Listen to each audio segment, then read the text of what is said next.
Welcome, everyone, and thanks for joining us here in lieu of an in-person event. On the call tonight, we have current students and parents, faculty and staff, alums, and friends of the college. Our goal is to illuminate Hampshire's commitment to making a Hampshire education accessible for all who seek it, and how Hampshire scholars make true change in the world. Scholarship is more important at Hampshire now than ever before. Our commitment to scholarship is part of our larger commitment to anti-racism. More than 95% of our students receive financial aid assistance, including need and merit-based grant aid, plus loans and work study.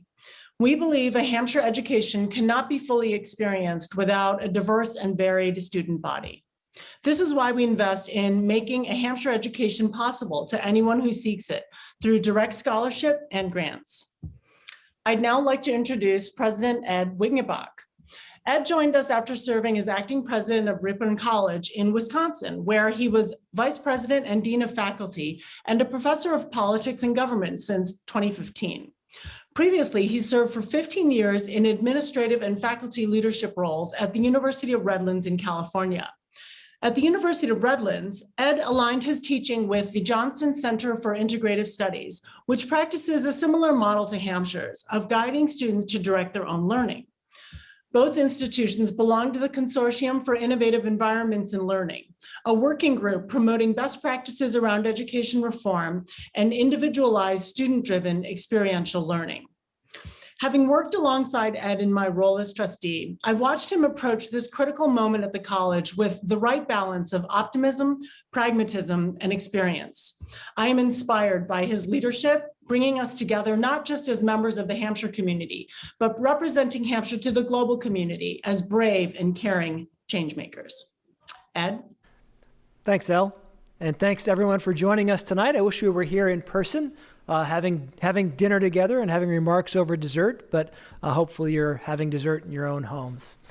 There are thousands of colleges and universities in the United States.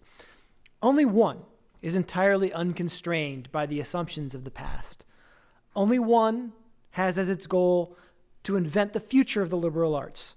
Only one has as its mission the transformation of all the others. That's what we aspire to do at Hampshire College. Our mission is to invent the future, and our courage to engage continuously in experimentation means that we are the place that can begin to heal the world. Hampshire College is the place more than any other that will show how to respond to the challenges we face, including pandemics, global climate change, inequality, white supremacy, a growing disregard for and commodification of the arts. We are the place that can challenge that. We're the place that can change that. It is these students, our students, who will go out and make the world better. Hampshire offers a unique experience that confronts and supports students in ways that cannot be found elsewhere. Hampshire is not for everyone. And for some students, Hampshire is the only place, a community where their full potential can be cultivated. I've met many incredibly successful graduates who would only have persisted at Hampshire because only Hampshire would support their originality, their passion, and their idiosyncratic, unpredictable creativity. The kind of creativity that leads to a building like this, where in the middle of a talk, the blinds automatically go down. Right?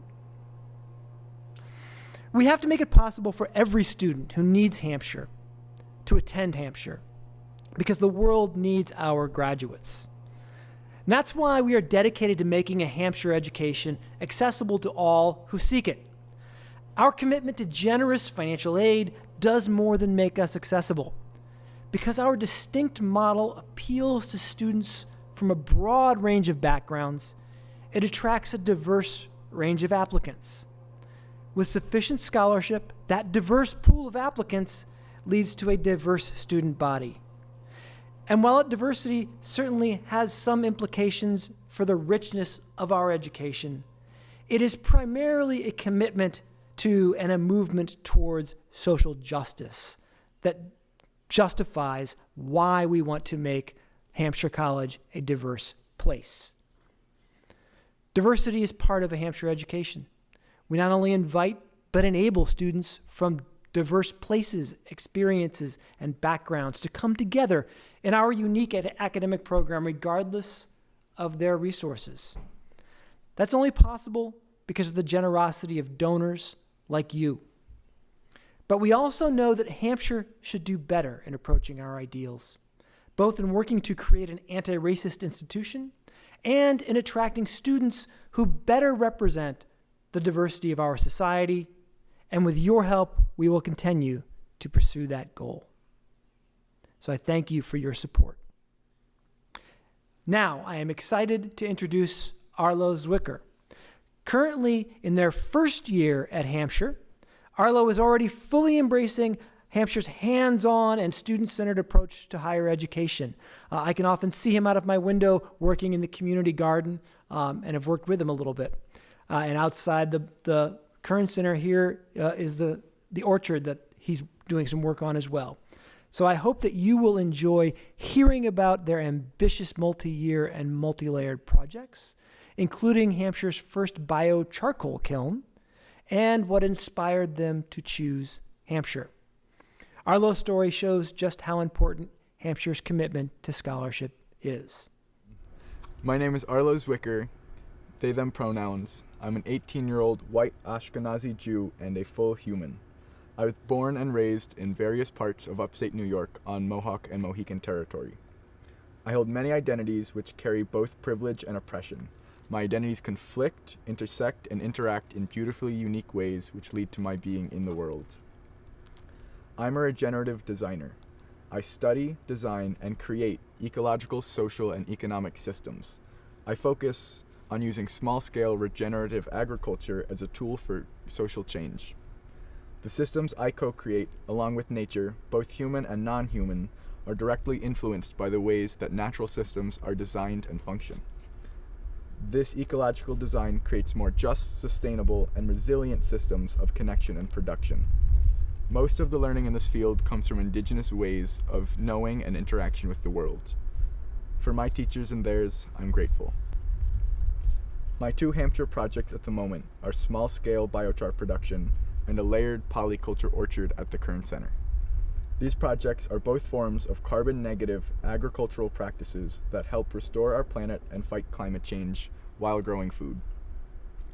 For biochar, I researched and fabricated a biochar kiln, working with teachers in the Center for Design, administrators, facilities and grounds, Amherst fire inspectors, a research institute in Switzerland, and most importantly, the students.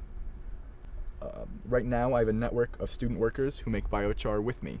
We make at least one batch of biochar right here every week, which equates to about 900 pounds of carbon dioxide sequestered every week, which offsets 3 tanks of gas. And we're doing that while boosting the fertility of the soil at the Hampshire Community Garden. The polyculture orchard that I'm working on is an expansion of the young apple orchard at the Kern Center. I'm adding different fruit and nut trees, including pawpaw and American persimmons. Every 2 fruit trees, I'm including a plant that fixes atmospheric nitrogen, which will boost the fertility of the soil in the hopes of creating a closed system that requires no external inputs. As well as this, I'm adding layers into the system in the forms of bushes, herbs, vines, and some root crops. The past 2 semesters, I've been working through the permaculture design process, and planting on that begins in the fall. At Hampshire, I'm working towards creating a culture shift around food and the ways that humans interact with, the food that sustains us. I'm currently working towards changing our food system and correcting the present injustices, especially those injustices at the intersections of race, class, and the environment. For me, the most important thing I'm learning at Hampshire is how to produce food for free to ensure that every member of communities that I am living in have ample access to real food. Hampshire has helped me learn the ways that I learned best, and it allows me to act on them. Here I feel encouraged to experiment and allowed to fail. Through patient guidance from teachers of all sorts and the freedom and resources Hampshire provides, I have grown my intellectual and experiential wealth in ways that I had never imagined before stepping foot on campus. Thank you, Arlo, for sharing your work with us. And thank you, Ed, for sharing Hampshire's vision. Next tonight, we have alum Erik Hoel sharing how Hampshire shaped his work far beyond graduation. Erik Hoel graduated from Hampshire College in 2010, and he went on to receive his PhD in neuroscience from the University of Wisconsin-Madison. He's currently a research assistant professor at Tufts University and was previously a postdoctoral researcher at Columbia University and a visiting scholar at the Institute for Advanced Study in Princeton. Hoel is a 2018 Forbes 30 Under 30 entrepreneur for his neuroscientific research on consciousness and a 2017 Emerging Writer Fellow at the Center for Fiction. The Revelations is his debut novel. He lives in Cape Cod in Massachusetts. Please welcome Erik Hoel. Thank you so much for that introduction. I'm just going to share my screen. So I was asked to talk about how has Hampshire influenced your world and your work in my career that I've had since leaving Hampshire. And I want to tell you a tale that I think could only happen at Hampshire. Like, you just saw a great demonstration of Hampshire's interdisciplinary and just bridge spanning nature. And I think my own path also represents that. And I want to talk a little bit about a text that I was actually exposed to at Hampshire for the first time. It's an old essay, which is kind of had a very long life, by someone named C.P. Snow, who was a novelist and a scientist in the 1940s and 50s. And he wrote an essay called The Two Cultures. And in it, he says, "A good many times I've been present at gatherings of people who, by the standards of traditional culture, are thought highly educated and who have with considerable gusto been expressing their incredulity at the illiteracy of scientists. Once or twice I've been provoked and have asked the company how many of them could describe the second law of thermodynamics, which is the law of entropy. The response was cold. It was also negative. Yet I was asking something which is the scientific equivalent of, have you read the work of Shakespeare?" And by the way, he does the vice versa, right? So his concern was that the sciences, who are generally in, the mathematics department or the natural sciences department, and humanities don't speak to one another almost ever. And I learned about C.P. Snow on campus, and I learned about it in a class specifically that was very interdisciplinary. And that interdisciplinary nature that I think Hampshire was able to cultivate, it really stuck with me. So in the sense, my entire career has been trying to bridge the two cultures. So I'm a working scientist, as you heard, but I'm also a fiction writer. And actually, I have a novel that came out 2 weeks ago, which is called The Revelations. And it's a murder mystery set in the world of science. But I realized that it's very much based off of everything I did in Hampshire. Like, this book is basically entirely determined by the things I experienced and the things I learned when I was at Hampshire College. So just to say very briefly, I did not actually get straight A's in high school, to put it mildly, but I grew up in my mother's independent bookstore. And so the goal-directed and self-directed manner of learning that people have been spoken about, well, it was true, and it was what attracted me to Hampshire. And when I applied to Hampshire College, I had this idea, and I kind of pitched it because you used to describe your Division 3, a hypothetical Division 3 that you would work on.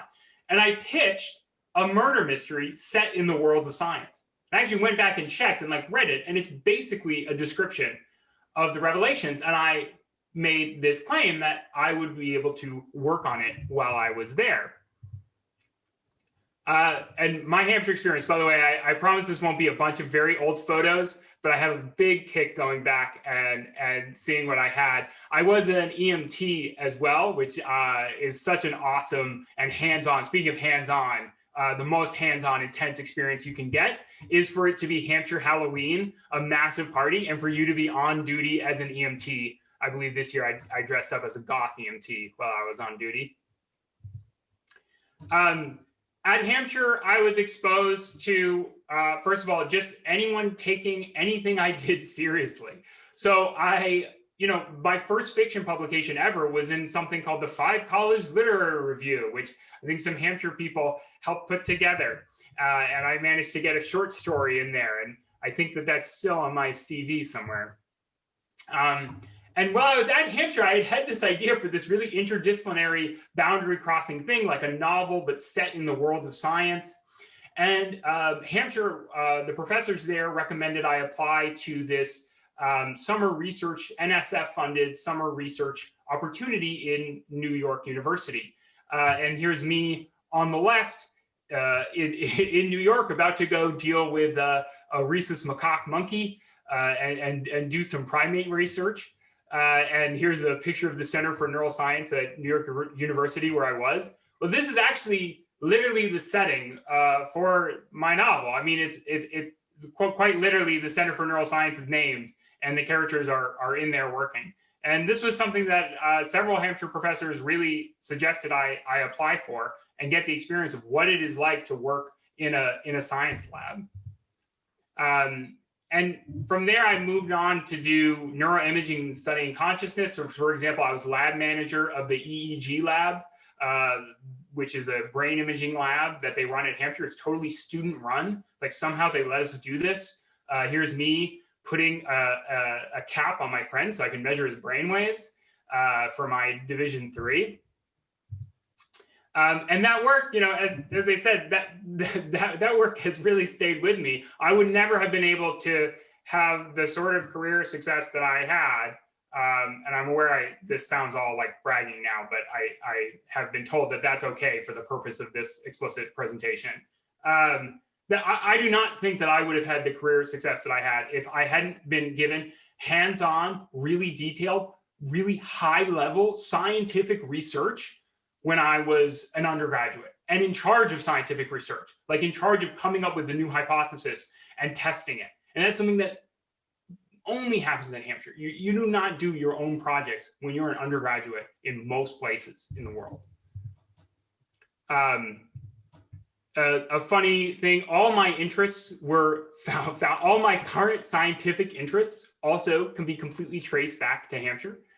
So when I was at the EEG lab, I became very interested in this notion of emergence and measuring emergence. You can see me very young giving a talk, the emergent approach in EEG. Well, actually, something I'm well known for in the scientific community is basically giving this first formal mathematical theory of emergence. That came out in 2013. And that was just a completely direct line from being exposed to these ideas when I was working in the labs at Hampshire. And, you know, also, of course, at Hampshire, you meet incredible people who are doing amazing things like building new ways to do biochar and implementing them and, you know, creating a community. So you meet this incredible community. And, you know, here's myself just having run the bell from Division 3. And you'll notice this girl in the blue dress. Well, Hampshire gave me a lot of stuff. And certainly I have one thing that it gave me that I'm the most happy with. Yeah, so this is 10 years later. I want to give a shout out to Jane Caparis, Charles Ross, and Cindy Gill, who were my professors. And just to say that it cannot be overstated how much belief and faith Hampshire College professors have with their students. I was able to work for years with one-on-one. They're working one-on-one with a professor when you are an undergraduate is such a fecund learning experience. Like your mind is literally an exploding garden by the time you're done with that. And that lasted for years that I was able to work one-on-one with these people.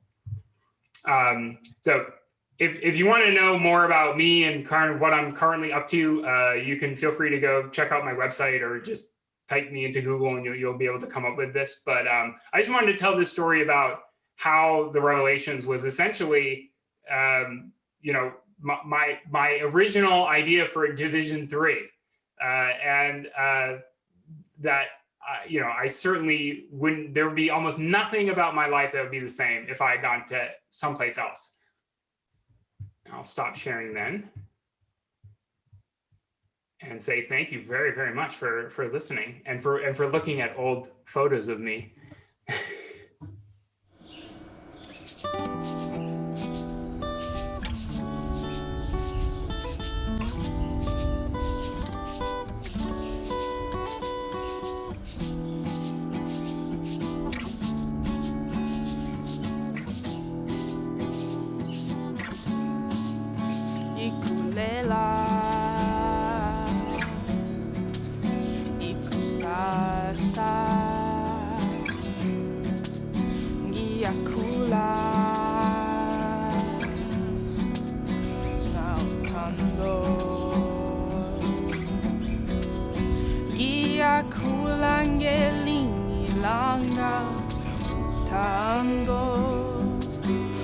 yo pusa ikelele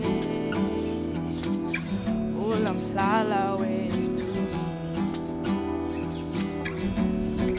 Es una historia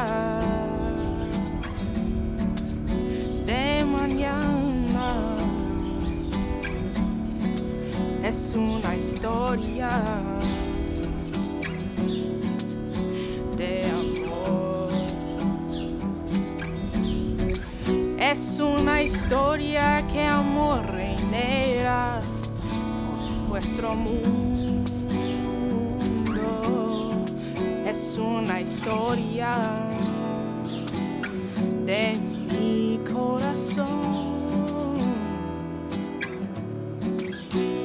There's songs that make you smile, there's songs that make you sad, but the happy song to sing, it never seems so bad. To me came this melody, so I tried to put in words how I feel.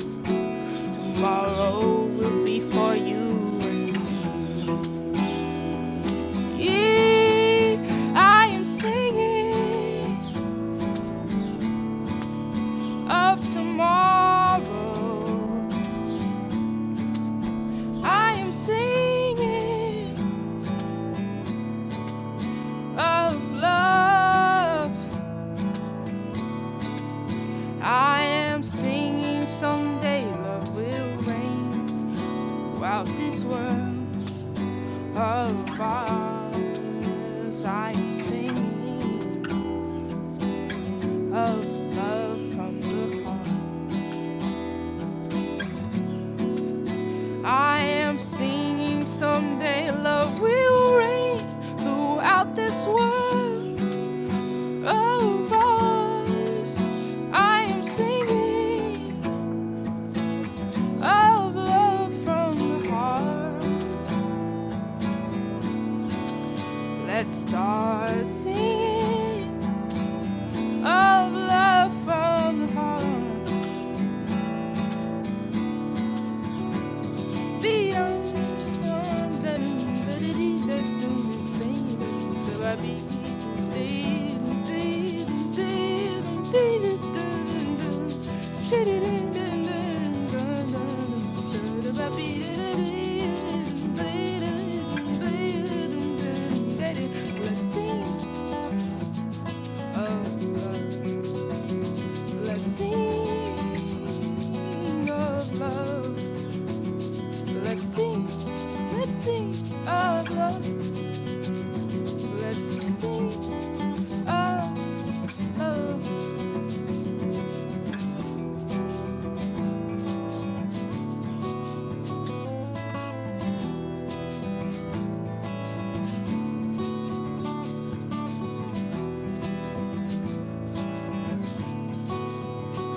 Well, that was beautiful. Good evening, everyone. It's really weird not to be able to see you all, but I'm glad you're all there. I'm Lucy McFadden. I'm co-chair of the campaign for Change in the Making campaign for Hampshire College. I want to thank all of you for your gifts of scholarship. And I want to encourage all of you to make a pledge, a 4-year pledge to the campaign for Change in the Making campaign. And I just want to share with you some thoughts that I've had recently about scholarship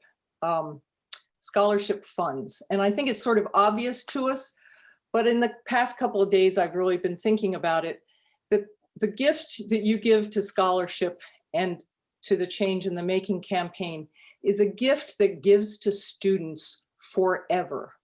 Not only does it make Hampshire College accessible to them, it makes it possible for our students to go out into the world and to make the change that they're destined to make.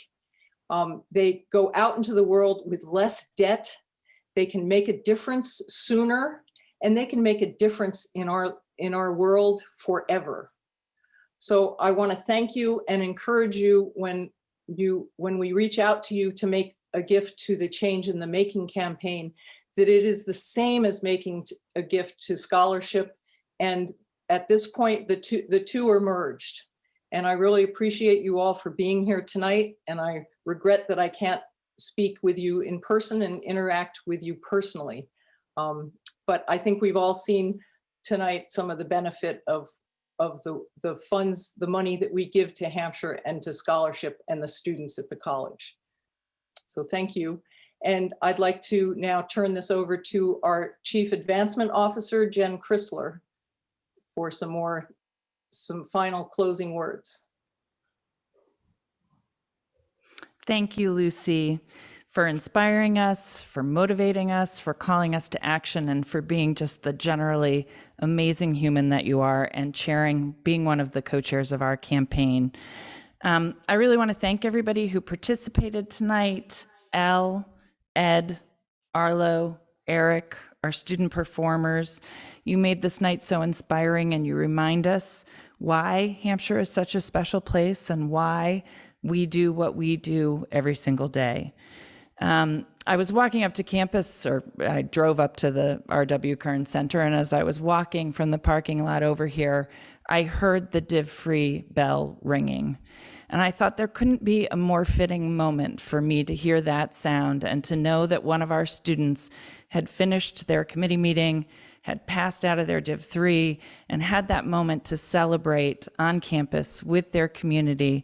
And it just reminded me of why Hampshire is so important. It's so important for our students, it's so important for our faculty and our staff. It's so important for our community here in the Pioneer Valley, important to our alumni and our donors and our friends, and really important to higher education. And I want to thank each and every one of you for the ways that you've made a difference for Hampshire through the campaign, for our students, and on behalf of scholarship. You know, I came to Hampshire about 18 months ago, and I continue to be amazed at the extraordinary work that our students are doing with faculty and staff, the depth of their scholarship, the rigor of their questions and their research. And even earlier this week, we heard so many tremendous stories of students doing amazing things right now here on our campus. And you know that they're going to go out into the world and do those amazing things for the rest of their lives.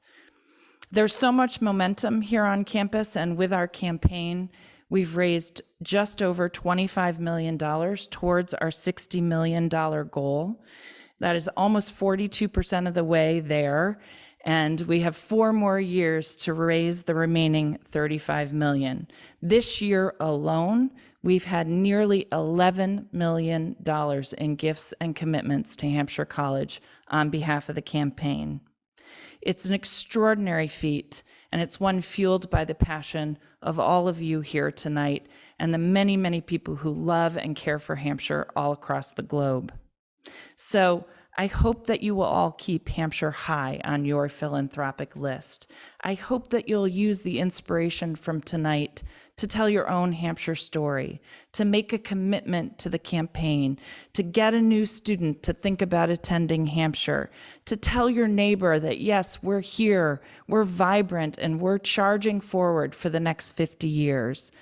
And on behalf of everybody who's working so hard for Hampshire, I want to say a deep, deep thank you for what you do for all of us and for all of our students and for all of our faculty and staff. If you want to learn more about how you can support the campaign, please visit our website at giving.hampshire.edu. And now I have one last job to do, and that is to say thank you and good night. We're so grateful that you spent this half an hour with us, and I wish you all a very happy evening. Thank you.